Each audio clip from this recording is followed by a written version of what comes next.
Abbiamo iniziato per Mauro. Benvenute, amigas. Ciao. Ciao. Seconda sessione, 5, 4, 3, 2, 1.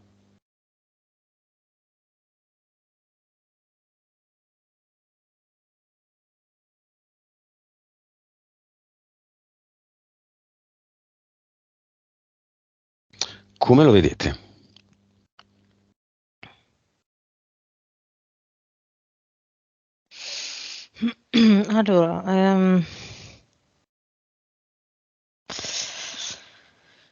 Allora, mi si presenta come se fosse in una grotta e le pareti, la parte bassa delle pareti, una grotta un po' circolare e la parte bassa delle pareti è formata da tanti cassetti nella roccia proprio. Però ha aperto un cassetto dove all'interno c'è un cassetto più piccolo e sempre più piccoli, no? Come le matriosche.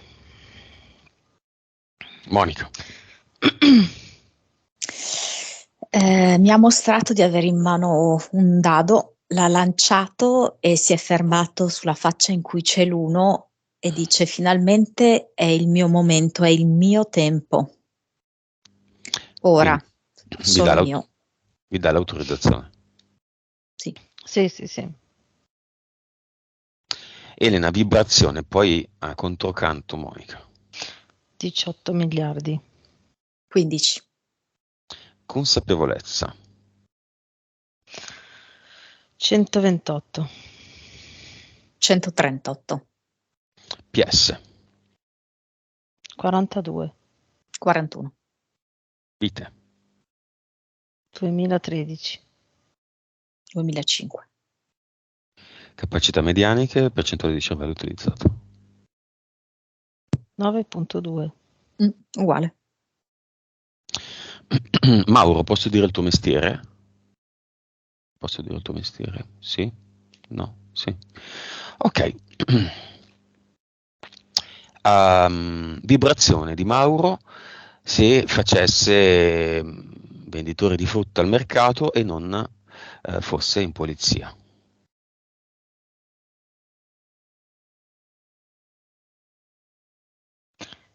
Tra i 39 e i 45 miliardi in questo momento.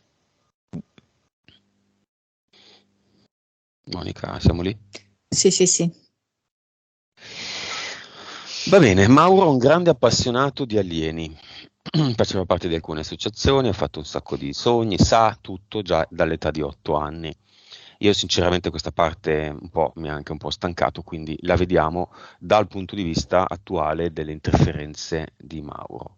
Che è successo a 8 anni? E lo vedevo già prima quando raccontava, cioè lui ha vissuto là, cioè lui era presente quando è stato scritto il Vecchio Testamento, cioè quando sono successe le cose che poi sono state scritte in seguito nel Vecchio Testamento.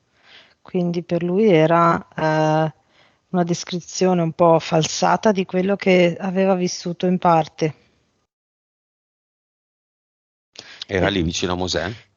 Sì, per quello ricordo, per quello la sua curiosità poi di andare a approfondire tutta la ricerca sugli alieni, sui grigi e su tutte le altre cose, semplicemente perché era come se lui volesse confermare quello che si ricordava.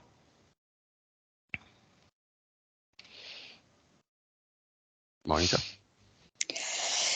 Sì, però è come se avesse avuto bisogno in questa vita per ricordare tutto questo, di vivere una determinata esperienza di tipo familiare e anche di entità mentale, perché io gli ho proprio visto mendicante di affetto, una famiglia in cui lui ha sentito delle carenze d'affetto. E questo ha fatto sì che l'aggancio fosse possibile già proprio in tenera età, proprio a colmare, no, questi suoi vuoti d'amore. Quindi aveva questa strega, quasi custode, notturna, questo fantasma, chiamiamolo così, no? Che lo vegliava. Proprio questo bambino che si sentiva comunque solo. Quindi ha potuto rivivere tutta questa esperienza anche grazie a questa forte solitudine e mancanza d'affetto. Entità eteriche, Monica.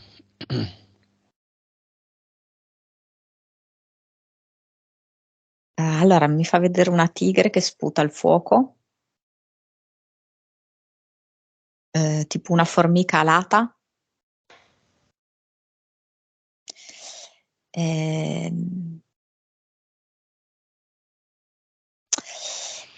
Come se fosse una grande testa. Ecco, vedo solo la testa. Elena? Sì, la cosa particolare della formica alata è che ha le ali come una libellula. Le altre cose uguali e vedo due militari. Allora, sono due uomini del tempo Sì, militari.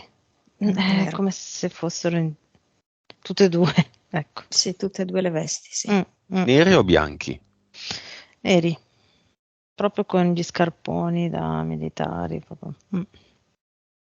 Una nuova moda, un po' nera e un po' mimetica.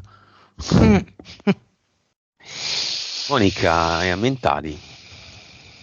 Mendicante e poi mi viene esplosioni sotterranee.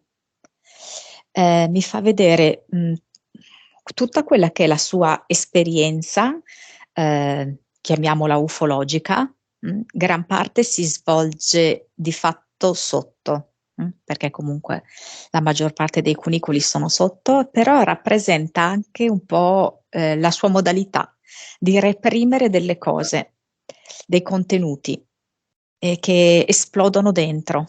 Non riesce a far venire fuori quello che prova. Ci sono proprio delle implosioni interiori. Quindi c'è questo doppio riferimento per quanto riguarda le esplosioni sotterranee, sia tutto il vissuto ufologico che il suo personale vissuto emotivo. E poi mendicante si riferisce proprio a questo bisogno perenne d'amore che in realtà non ha visto appagato da bambino, ma neanche più di tanto in età adulta. Livelli?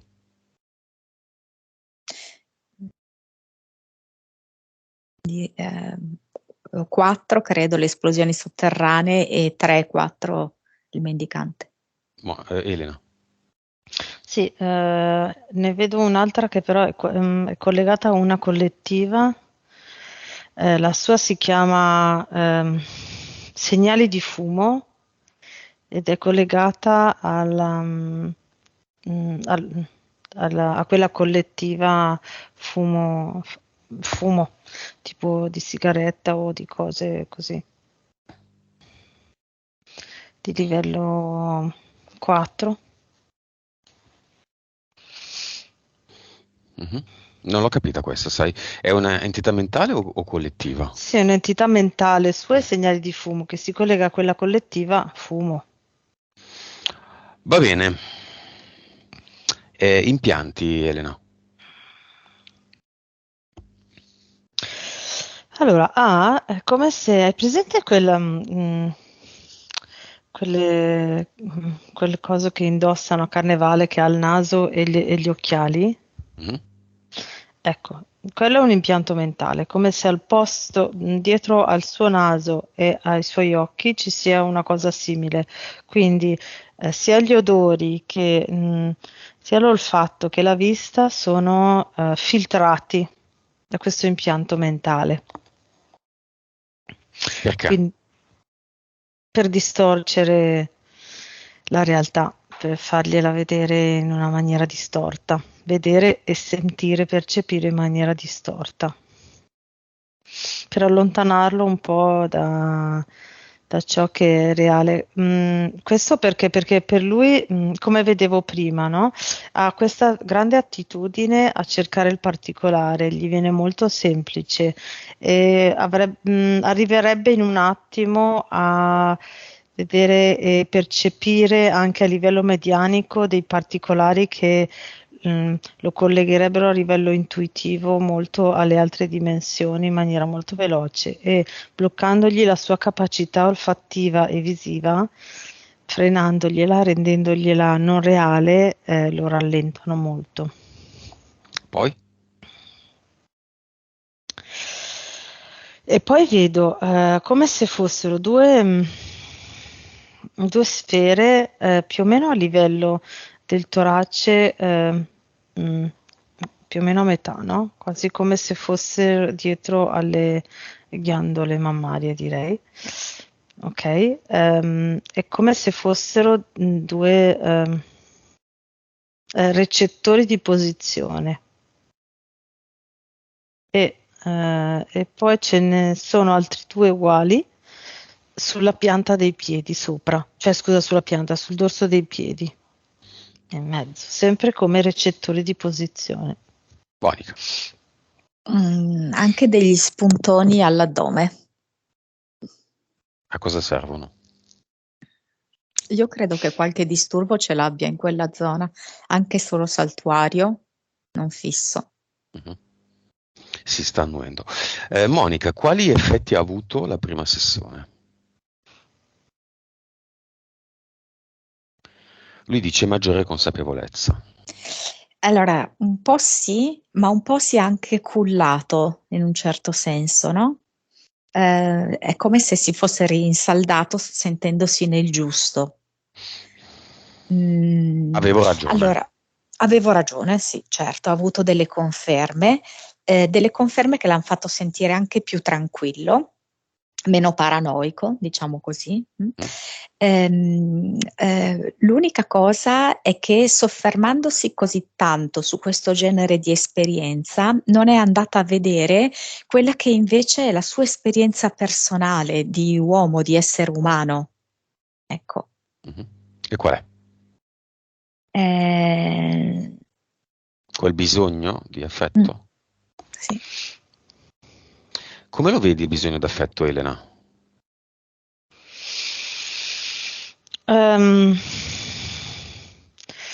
Allora, il suo bisogno di affetto ha fatto sì che è come se lui fosse in eterico, è come se fosse come se avesse una corazza che agisce all'esterno, e agisce solo all'esterno, nel senso che non agisce per sé. Difficile da descrivere. Cioè, le esperienze che lui fa sono quasi sono quasi esclusivamente finalizzate a portare avanti la vita, nel senso proprio fisica, ok?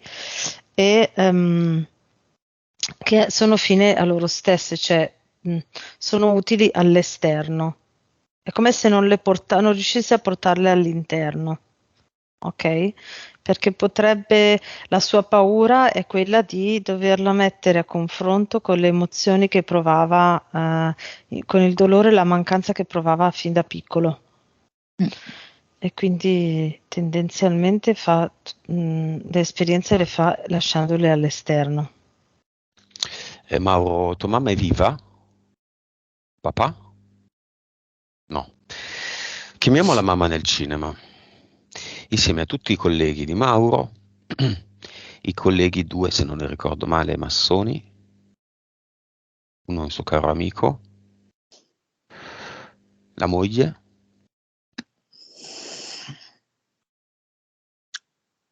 Senti, la mamma mi è venuta un po' come sulla difensiva, no? Del tipo, sì, ma cioè, non è che io avevo il libretto di istruzioni per come fare il genitore. Un po' che si vuole difendere, un po' si vuole giustificare. Vabbè, non siamo mica qua a fare giudicare. Ecco, Okay. non so come dirti, anche la compagna è un po' nervosa. Vedo lui non voglio Ride. offenderlo, sì, un po' come la sua forma, che fa un po' da cuscinetto delle tensioni di queste donne, un po' sclerate, un po' isteriche, no? Ecco, e lui fa proprio così da cuscinetto morbido, no? Ecco, attutisce un po' i colpi. Mauro fa pollice in su. Eh, Elena, i colleghi sono templari, vabbè, è una forma di massoneria, no? Se vogliamo. Vengono? Sì, sono molto incuriositi. Li ho visti proprio entrare, come se si facessero un punto di domanda su quello a cui sono stati iniziati. Ehm, Ah, sì, nel senso che è come se entrando nel cinema, vedendo questa cosa, sono molto incuriositi ad approfondire, perché è come per dire, cioè, è come se sentissero il limite dell'iniziazione, no? Come se fossero stati limitati in un certo posto.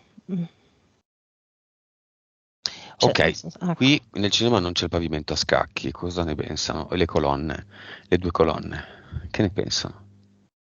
Non ci Sono sono incuriositi, incappucciati. sono incuriositi di vedere, s- cioè, è come se per loro è una cosa nuova che ci possa essere tutta una parte esoterica, diciamo, che funzioni diversamente da un certo meccanismo. Quindi stanno facendo delle domande. Si siedono dove? Terza fila. Ehm, bene, questo posto non ha pavimento a scacchi, ha un grande Mm. schermo e lì c'è la vita di Mauro. Adesso lì viene proiettato il momento del portale aureo. Lo apriamo, chiamiamo l'amico e io direi anche padre, se l'abbiamo già Mhm. chiamato, lo richiamiamo. L'amico calciatore morto per un male brutto. Elena, male brutto cos'era? Cancro? Sì. Sì, però è come se in eterico gli fosse stato infilzato un pugnale nel torace, vedo io. Vengono tutte e due, Elena? Sì, può essere che era già andato il padre, perché lo vedo Sì. molto alleggerito. Infatti, è leggero, sì, sì, viene ehm, e si mette dietro all'amico di Mauro, ehm, quasi come a trasmettergli già anche l'energia del portale aureo. Mm. Monica. E l'amico di Mauro mi dice tipo come se stava marcendo il suo corpo. Il suo corpo e la sua mente stavano marcendo e quindi ha scelto di lasciare la vita. Per quanto riguarda il padre, non so, dice qualcosa riguardo alle donne della loro vita e della sopportazione, no, rispetto alle donne e che esistono anche altri tipi di donne. Ehm, e vedo che è come se venisse con un sole in mano che vuole regalare a Mauro per dargli della gioia, del calore. Cosa vuole dire a Mauro, Monica?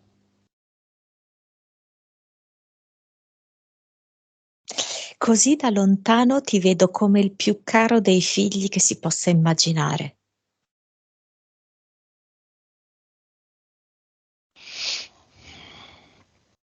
Il padre, questo. Sì, a Mauro, sì. E l'amico? È qualcosa tipo hai fegato, hai coraggio. Non so se c'entra qualcosa il fegato. Hai fegato, hai coraggio a proseguire la tua vita. Io non ce l'ho fatta. Elena.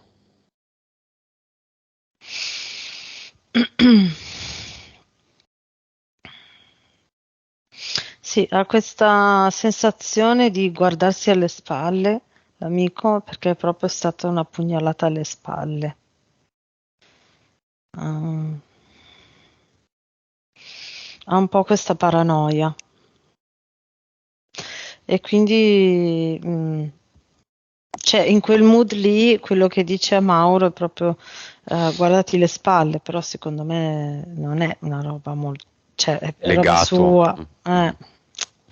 I due Roba sua. avevano delle vite insieme? Visto che forse la miccia di questa sessione è proprio l'amico scomparso. Mm.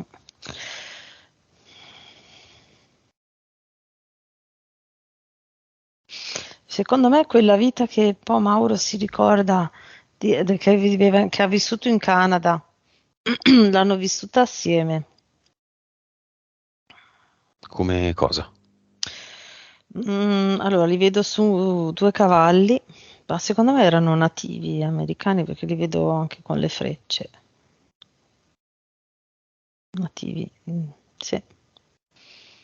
In mezzo a questa pineta molto immensa che corrono su questi due cavalli e lanciano delle frecce. Monica.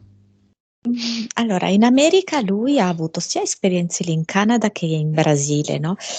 Quello che io vedo alla vita in comune mi fa vedere due compagni di cordata, ma può essere tipo Perù, qua non lo so esattamente. Sono proprio stanno facendo una scalata insieme ed è un'avventura molto lunga che dura dei mesi.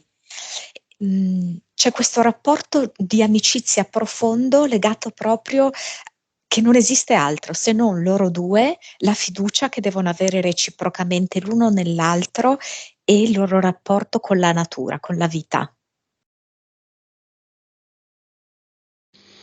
Sì, io mi ricollegherei infatti anche all'altra vita in Canada perché stanno cacciando, sono della stessa tribù e stanno cacciando per portare da mangiare alla tribù. Quindi questo rapporto con la natura anche lì. Perché le colonie inglesi ci sono in questa vita? Intervengono? Sì, sì, era quel periodo lì. Era il periodo in cui poi dopo sono arrivati i colonizzatori e quindi loro si trovavano, secondo me uno dei due è morto durante una battaglia di quel tipo lì. Ma Penso di hanno... nuovo l'amico prima di lui. Anche là. Va bene. Facciamo in modo che il padre, che era già andato nel portale aureo, Posso aggiungere trasferisca... un'altra cosa? Vai. Forse il pugnale che mi fa vedere l'amico è proprio forse durante quella battaglia lì. Diciamo, facciamo trasferire, se lo vuole fare, le informazioni del portale aureo dal padre all'amico. Vediamo cosa succede. Se lo fanno.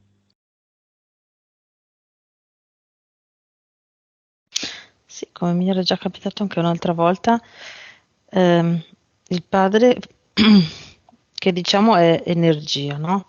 C'è un po' la sagoma, ma è fatta di energia. È come se creasse la mano e infila la mano dentro l'amico e gli trasmette l'energia del portale aureo. E l'amico si alleggerisce, anche lui si toglie tutte queste zavorre delle varie morti Monica, nelle cosa varie fa? vite. Allora, è come se mi avesse fatto rivedere anche una parte della loro vita, come se il malato padre comunicasse con il malato amico, l'ospedale del padre comunicasse con l'ospedale dell'amico, ed è come se il padre riuscisse a trasferire a questo uomo l'informazione che la malattia non serve più per comprendere, per ricordare chi siamo davvero. È pronto per andare? Sì, dimmi. Cioè, è proprio un'onda che cambia, no? Dall'onda nera all'onda verde smeraldo brillante. E certo che è pronto per andare. Bene. Ultimo messaggio a Mauro e a chi vuole lui. È bellissimo che tu mi ricordi così intensamente. Questo per me è una grandissima gioia. Elena. Sì, sei sempre stato vicino al mio cuore, ti ho sempre sentito molto con affetto. Vuole lasciare un messaggio a qualcun altro della sua famiglia? Non so, non lo conosciamo. Non so se aveva una moglie o una compagna, ma la saluta con una carezza.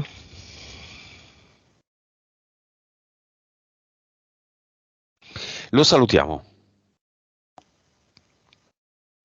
e chiudiamo il portale Auro. Risalutiamo ovviamente anche il padre.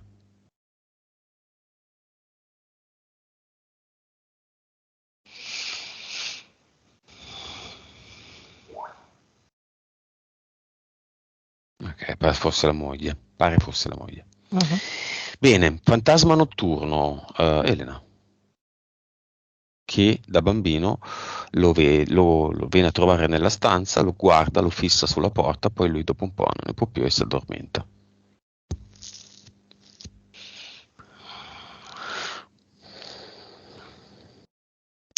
Sì, vedevo già prima, lo attendeva di poter fare un abduction, di poter iniziare delle abduction. Sì, era proprio una fase di studio, direi, no? Lo stava proprio, come dire, misurando, no? Studiando, analizzando. Chi era l'entità che abbiamo visto? Se c'era già, cioè c'è ancora. Allora, no, c'è ancora no, era di quella fase lì da bambino, proprio l'hanno utilizzata in quella fase lì. La strega che lui si immaginava era, diciamo, l'entità principale, ok? E il fantasma tipico lenzuolo bianco era, diciamo, come si dice, il galoppino che doveva fare, che doveva mostrarsi. Quindi era legato a questa strega, a questa figura di strega. Allora, era di colore nero-viola e la vedo legata molto all'energia della Chiesa Cattolica. Quindi mi ricorda, è la stessa energia che viene sprigionata durante la messa verso la fine, come se ci fosse quel nero-viola che vedo espandersi nelle chiese verso la fine della messa. Monica. Non so perché mi viene fuori la nonna, ecco, potesse essere in qualche modo collegata alla nonna questa energia, no? Di tipo cattolico, ecco. Hanno utilizzato la manifestazione di queste due immagini che sono proprio funzionali al bambino. Però appunto dietro, oltre a esserci questa energia cattolica, io ho visto proprio esserci questo viola-blu legato proprio anche a quegli omini che poi lui ha visto all'interno dell'astronave intorno a sé mentre lui si trovava sdraiato su questo lettino metallico, ecco. I grigi blu. Sì, esatto, come se il colore fosse lo stesso in una gradazione un po' diversa. Io di fatto alieni e chiesa li vedo molto collegati, ecco. Sì, infatti, sì. Nonna materna frequentava molto la chiesa insieme alla madre e la sorella. Sì, era proprio...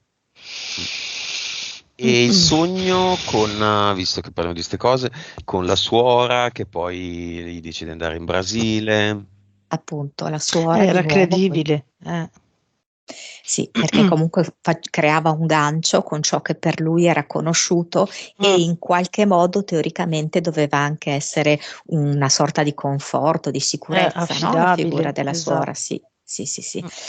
E poi il fatto appunto di ricondurla al Brasile, perché comunque è una terra in cui lui è stato e quindi di nuovo sentirsi tra virgolette a casa. Tutti questi stratagemmi per poterlo portare sull'astronave che alla fine è un'altra casa, visto che tanto tu a casa tua, quella della famiglia, non ti senti a casa, Vedrai qua come ti sentirai a casa, ci occuperemo di te, ti accudiremo, prima la suora e poi questi omini blu intorno a lui. Elena, tunnel stretto e umido, castello medievale. Io lo vedo legato a una certa massoneria. Lì lui a un certo punto, secondo me, quello che ho visto prima mentre raccontava, stava proprio fuggendo, eh, mm, tipo posso dirti a metà di un rito, ma tantissimo tempo fa, può essere intorno al 1600. 1650 più o meno, lo vedo proprio fuggire durante un rito e perché ha detto no. A un certo punto ha detto no, cosa state facendo? E hanno cercato di bloccarlo e lui stava cercando di uscire, lo vedo proprio. Quindi è una vita. È una vita, sì. Sono tutti ricordi di vite, quei ricordi che lui ha molto concreti, sono tutte le varie vite. Quindi E la fa Bibbia, parte, Antico Testamento. esatto, fa parte del Questo, processo di ricordo, proprio che lui ha sempre attivato da quando era bambino. Monica. Allora, oltre che rappresentare una vita precedente, la questione sotterranei è proprio presente complessivamente, nel senso che l'ho vista anche essere presente un sotterraneo quando lui ha questa abduction sotto il lettino in cui lui è stato posizionato, è come se lui riuscisse a percepire che c'è un sotterraneo. Ed è il sotterraneo utilizzato da questo gruppo di alieni. Oltretutto, il sotterraneo, esplosione sotterranea è proprio la sua entità mentale. Questo senso che lui prova nel complesso proprio di soffocamento, di stare in un luogo stretto, angusto, dove non si riesce a liberare, perché è come se lui non stesse vivendo realmente le sue potenzialità, non stesse vivendo la sua reale essenza, non dà libero sfogo a chi è davvero Mauro. Monica, svastica, fascinazione, attrazione per proprio la bandiera, il simbolo grafico dell'epoca nazista, ovviamente.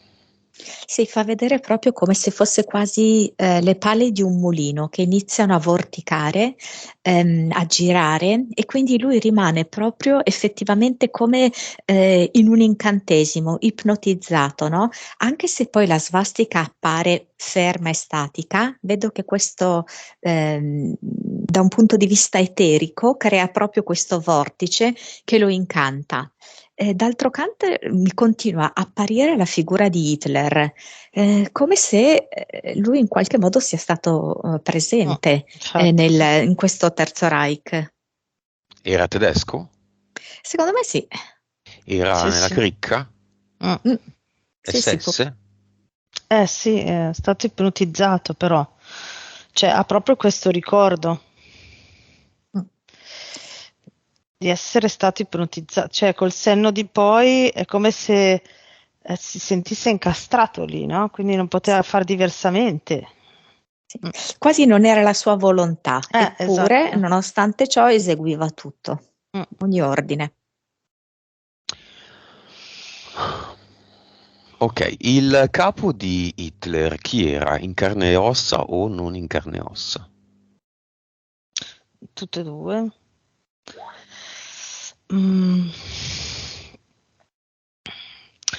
Allora, c'era un'entità aliena Mm. al di sopra, ok, che ha organizzato tutto e diciamo, e poi c'era un soggetto umanoide, nel senso che era quasi posseduto, ok, da un'energia aliena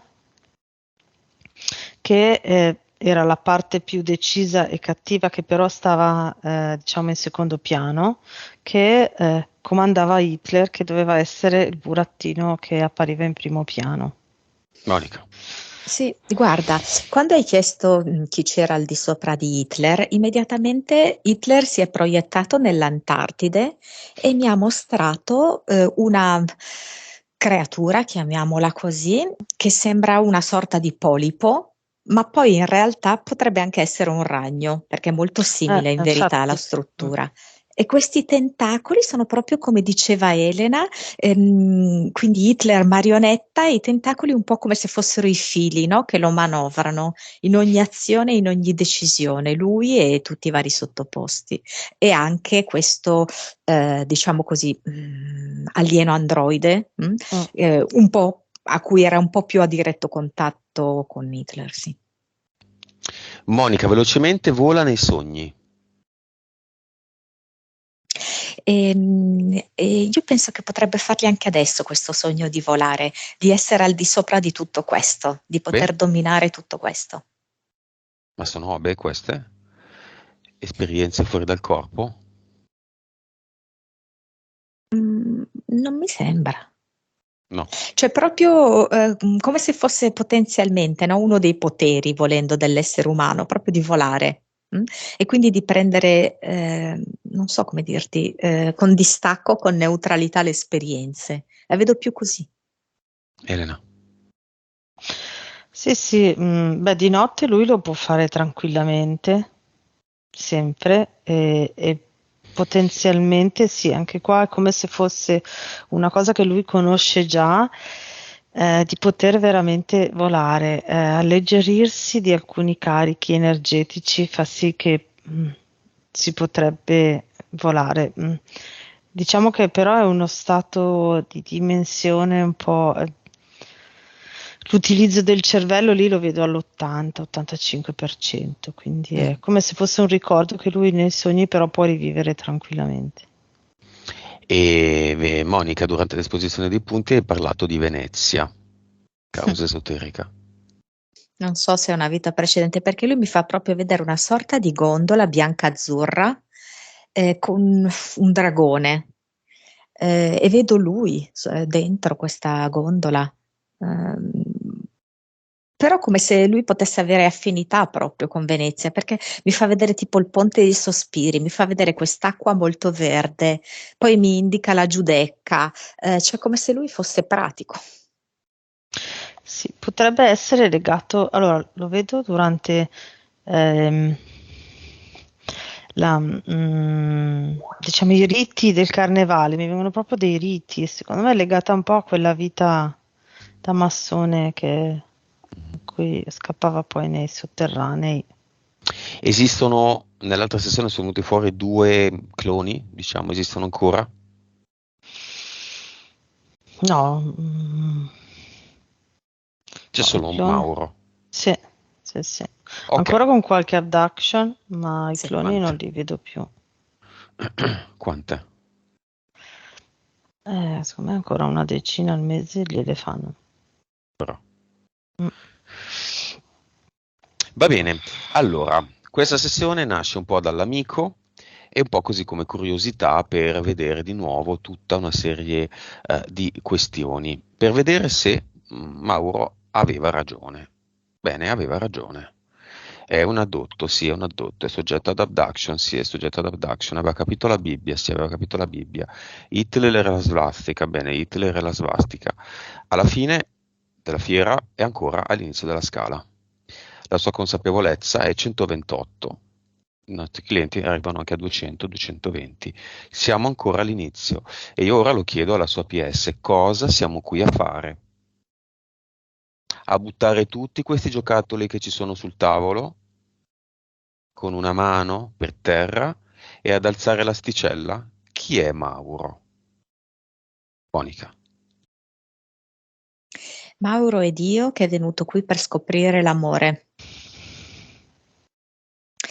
È come se ha dedicato gran parte della sua vita alla conoscenza e all'approfondimento di tutti questi fenomeni alieni, vivendoli anche sulla propria pelle, ricordandoli, quelli delle vite precedenti, e facendo questo è riuscito proprio anche grazie a tutto questo a mettere in silenzio tutta la questione amore. Amore per chi? Adesso amore per se stesso, Mm? amore per le piccole cose della vita, amore per una donna ehm, che sa totalizzante. amarlo, sì, Mm. intenso, un vero innamoramento profondo. Elena, Sì, allora oggi per Mauro è tempo, non era ancora pronto a, diciamo, togliere tutto, è come se l'altra volta fosse togliere, è come se avesse avuto un keyway, no? E ha tolto il keyway e quindi poi era più forte, poteva arrivare più profondamente a vedere cos'era, era pronto per vedere come stavano le cose, no? Quindi ora era tempo per togliere tutto quello su cui si basava la sua vita, diciamo, come dicevo prima, le azioni esterne che rimanevano all'esterno, ok? E da oggi può fare spazio, creare spazio nuovo nella sua vita per poter accogliere l'amore, ecco, così come diceva Monica, no? Quindi adesso le esperienze dall'esterno per portarle all'interno. Adesso è pronto. esiste una fiamma di Mauro ed è la moglie? È come se adesso non Ridono esiste. tutti. Ho fatto la domanda, piace sta l'olio e tutti che ridono. C'è la fiamma e tutti che ridono, anche quelli che ridono. Eh, per ora non c'è, nel senso che non era ancora, come se non fosse stato ancora pronto come obiettivo. E quindi secondo me, cioè, lo vedo che agisce all'esterno per scoprire come deve essere la sua fiamma. Ecco, adesso è pronto per andare e capire Monica. che fiamma vuole. Ecco. Non so, che ha tanta voglia di dolcezza, perché vedo che non si è tanto circondato di dolcezza, sempre un po' di durezza, di modi anche un po' bruschi, divampate, diciamo così, a volte di rabbia, così, no? Della moglie. Vorrebbe, sì, Di tutti. Le donne. Mm. Ah. Prevaricatrici un po' queste donne, no? È come se avesse bisogno adesso proprio di un'esperienza differente. Va bene, din don, Mauro riceve un pacco. Non è un pacco bomba, sembra essere un regalo. Lo apre e guarda il mittente, guarda il destinatario, sono gli stessi, coincidono. È lui. Chi esce dal pacco? Allora, io leggo il mittente, si chiama Cilindro, che è il nome della sua PS, mittente destinatario, no? E il cilindro del mago che fa la magia, crea tutto quello che vuole. E quando apre il pacco esce tutta una nuvola di energia e stelline tutte d'oro e tutta una nuvola energetica viola-blu e poi una bacchetta con cui lui può creare quello che lo fa stare bene. Monica. Sì, a me era venuto lampada magica, tipo quella, la lampada di Aladino, che rappresenta proprio le potenzialità che in questo momento lui sta iniziando a conoscere di se stesso. Lui è molto bravo nello studio e nella ricerca, molto veloce. Non so, anche potrebbe fare l'archivista, sai, queste cose qui proprio. Si può appassionare anche ad altre cose, oltre a tutto questo discorso che ha ampiamente, no, indagato in tutti questi anni. Adesso Non che so, parlavamo, storia, per esempio, lui dice. adesso che parlavamo mi scrive che la moglie è sicuramente parassitata secondo lui da entità. Certo, ma sì, diciamo, non è questo il punto. No. Anche il panettiere è parassitato da entità, ha delle interferenze, un po' come tutti. Questo non è l'obiettivo è ricevere quel pacco da se stessi. Quindi bene le nozioni Mhm. di vista, ma cos'altro?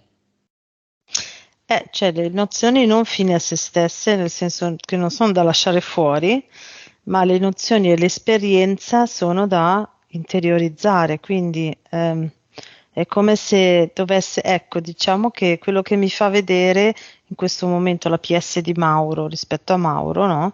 È la domanda che parte dall'interno, interiormente, ok? Qualsiasi domanda che può essere come posso oggi nel qui e ora andare verso il mio benessere, cosa posso fare, no? E viene un'informazione, quindi poi fa un'esperienza in quella direzione lì e il risultato dell'esperienza integrarlo all'interno. Ecco, questo allora quello che lui vive fuori viene interiorizzato dentro, altrimenti rimane teoria fine a se stessa. Monica? Mm. Come se mi venisse che questo pacco dono contiene l'amore per se stesso, non amore per quel bambino speciale addotto, non per quell'uomo che ha studiato in lungo e in largo tutta questa materia, ma amore per Mauro in quanto creatura divina. Ottimo, bene. Andiamo al cluster e poi continuiamo il lavoro. C'è qualcosa lì, Monica? No, vabbè.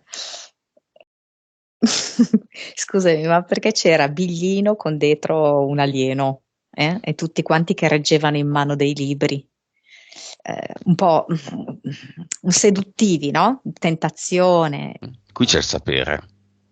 sì, molto seduttivo, il sapere.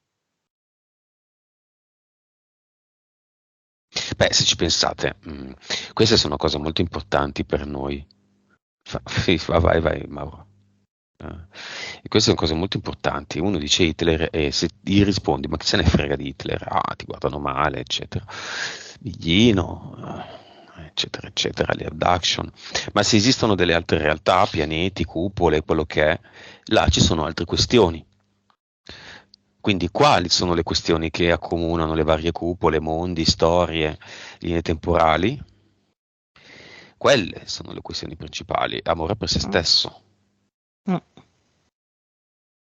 Sembra un po' che in questa vita e nelle vite passate Mauro ricercasse i dettagli. Mm. Ok. Mi ha mandato una foto, adesso mi spiegherà che cos'è. Però anche questo è nozionismo. È la foto di uno in una conferenza o una, non so, non si capisce. Elena, cosa fa di questi libri del cluster?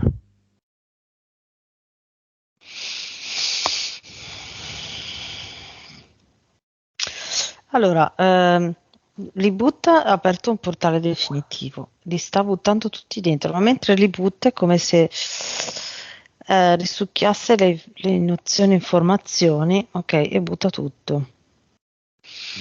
Mm, allora, qui c'è un bivio, no? Allora, la PS gli fa vedere il bivio in questo momento in eterico. Dice, ok, queste informazioni possono essere utili se tu le tieni come informazioni che hai conosciuto e ti aiutano per andare avanti nella consapevolezza, o possono essere invece di nuovo incastrarti nella ricerca ancora più nel dettaglio, no? Quindi è come se ti tengono fermo lì perché non è mai abbastanza, oppure sai delle cose e vai verso l'alto.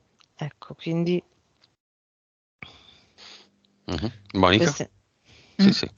Sì, è come se Mauro dicesse, sto cercando la giusta ricetta per non farmi possedere più dalle informazioni e da queste esperienze del passato. Non io posseduto da queste cose, ma io che le possiedo, io che le domino. Dov'è la ricetta? Qual è la ricetta quindi? Secondo me torniamo all'amore per se stessi. La ricetta è quella. A deter- Perché Mhm. era scappato dall'amore per sé facendolo diventare in un certo senso ossessione quasi, no? Per la ricerca e per anche vivere quelle esperienze, perché un po' le chiedeva quelle esperienze e gli arrivavano. Certo. Mm. Crea un ad eternum nuovo qui. Sì, io lo vedo molto sotto forma di stelle, di nube. Il cielo gli piace, guardare in su gli Sì, piace. sì, le stelline d'oro. Elena, Avatar. È un grigio blu? È più un cowboy, c'è solo, non era di nuovo tutto, non ancora, quasi, ma c'erano delle parti ancora mancanti, quindi era solo un po' la sagoma, ma è un cowboy, proprio vestito da cowboy e tenta di puntare le due pistole verso Mauro. Lo tiene. No, apre il portale definitivo e butta tutto via. Con che verve lo fa? Lo fa in maniera molto, cioè proprio non si è fatto neanche minimamente, Uno scrupolo no, o una proprio, domanda? no, infatti, proprio come se fosse un pupazzo, ecco, l'ha preso e l'ha mandato via. E qui cosa mette? Qua mette, crea questo ad eternum che esce dal cilindro, mette il cilindro al contrario e esce tutta quella nube con le stelline come nell'altro. Ok. Le entità eteriche, mendicante, l'entità mentale mendicante, esplosioni sotterranee esistono ancora, Elena? No, Monica? No, Impianti? no. non li ha tolti. Aveva ragione. Più che aveva ragione, aveva dei ricordi. Aveva dei ricordi di vite passate che però appunto con le entità li hanno utilizzati per tenerlo fermo. La moglie sarà parassitata, molto probabile, aveva ragione. Non li compete. Ma basta questo? Basterebbe questo, basterebbe tutte le volte ricordarsi di esserne consapevoli. Basterebbe portare l'informazione che è un gioco, no? E quindi possiamo prendere la nozione e esserne neutri, non so come dire, no? Quindi non farsi trascinare da quello che l'informazione vorrebbe, da quello che l'idea vorrebbe che noi facessimo, non so come dire. È che non ho capito. Infatti, sto cercando. Allora, c'è l'informazione, ok? E come dicevamo prima, ad ogni informazione c'è un'interferenza a cui si può agganciare per far sì di tenerci con le vibrazioni basse e non riuscire ad andare avanti con la nostra consapevolezza ed evoluzione, ok? E invece quello che noi possiamo fare è, se rimaniamo centrati, ricordarci che l'informazione è solo fine a se stessa e ci serve solo come luce che ci indica il sentiero, ecco. Va bene. Andiamo avanti, quindi amore per se stesso, belle parole.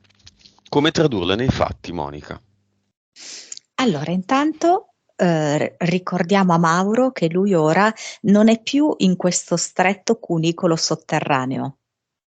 Cunicolo sotterraneo stretto che è fatto di informazioni dense, che in qualche modo gli fanno quasi mancare l'aria, o anche un rapporto che lo fa sentire costretto. Lui non è più qui. Lui è uscito e quindi ha la possibilità di scegliere come gestire tutto questo sapere e ha la possibilità di scegliere come gestire il rapporto con la compagna. guardandosi allo specchio e dicendo a se stesso: io sono Mauro, io sono io. Più volte lo deve fare, io sono io. E cosa viene fuori? Elena, Non so, non vedo che sia così forte questo legame. Magari sbaglio, però non lo vedo così la moglie profondo. No, no, non mi pare. è più abitudine, è diventato È abitudine. più come se da dire, vabbè, c'ho questa età qui, adesso me lo faccio andare bene, no? Questo rapporto non è che sto a mandare all'aria. Mm. Elena, Sì, sì, io sono io. esatto, io sono Cosa io, fa cioè ogni Mauro? volta... Mhm. mhm. Io sono io relativamente al suo lavoro. Fa quello che vuole, ovviamente. Sì, sì, magari se è possibile, se non lo so, però magari mettere dei paletti e non... ehm, anche lì potrebbe decidere di fare magari le cose che più gli piacciono e non dire sempre sì a tutte le cose che gli vengono chieste di fare. No? Quello potrebbe essere un pensare più a sé, anche per trovare, non so, è come se lui dovesse più limitare, diciamo, concretamente le sue esperienze, nel senso non limitarle di numero, ma focalizzarle, ok? Con degli obiettivi che lo fanno stare bene. Ok, quindi magari sfruttare la sua capacità di approfondimento, ma rispetto proprio a dei canali di esperienze di vita che vanno verso il suo benessere. Quindi magari sul lavoro, eh, mh, se è possibile, limitarlo a delle mansioni più specifiche, ma che verso cui lui può andare più a livello approfondito, no? Verso proprio alla ricerca di sé. E anche nelle relazioni, appunto,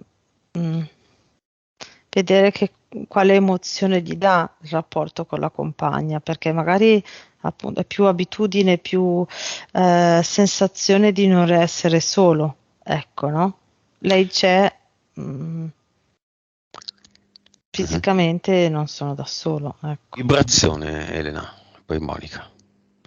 238 miliardi, Monica. 220. Consapevolezza.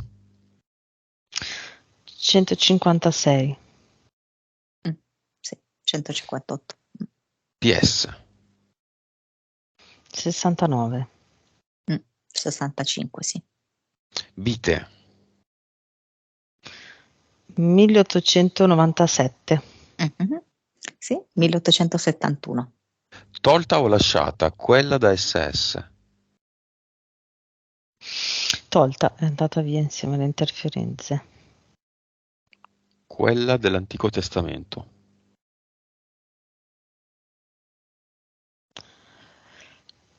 Mm, sì, quella lì sì, ce ne sono ancora alcune, ma sono più tardi. Però, mm, mhm. Monica? Quella dell'Antico Testamento? Mm? Io la vedo che c'è ancora. Quelle delle colonie inglesi e del Canada.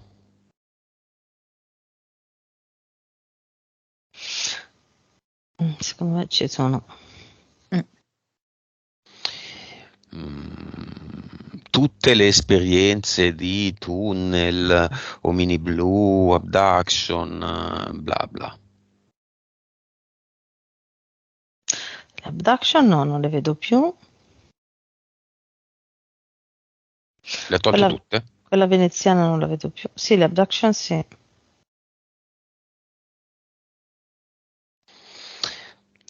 Monica, cervello. 9,2 era. Mi viene 9,67.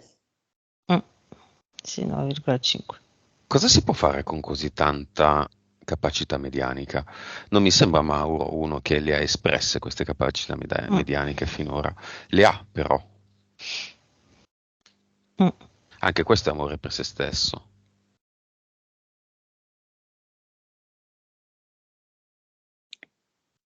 Monica. Allora, nel suo caso mi dà come una capacità accelerata, come se fosse una sorta, diciamo così, di rabdomante dell'informazione, no?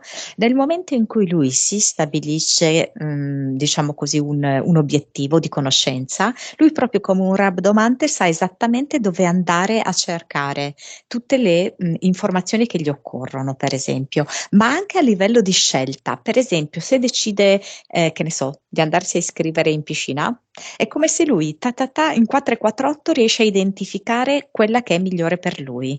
Mhm, Lo vedo mhm. come se fosse un rabdomante eterico delle sue scelte, delle sue decisioni. Mi ha scritto che il padre era rabdomante adesso. Ah, ecco. Mm.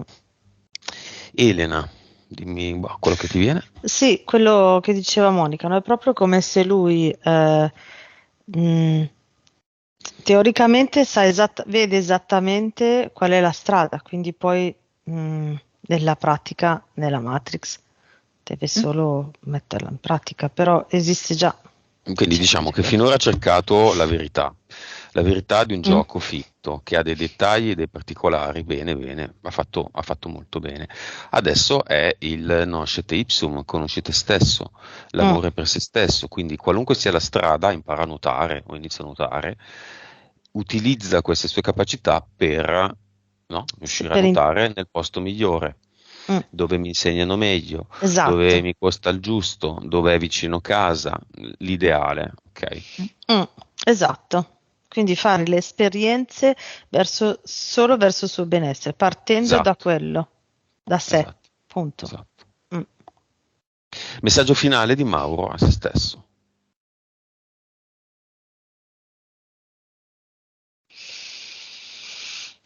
Segui il laser blu che esce dal tuo cuore.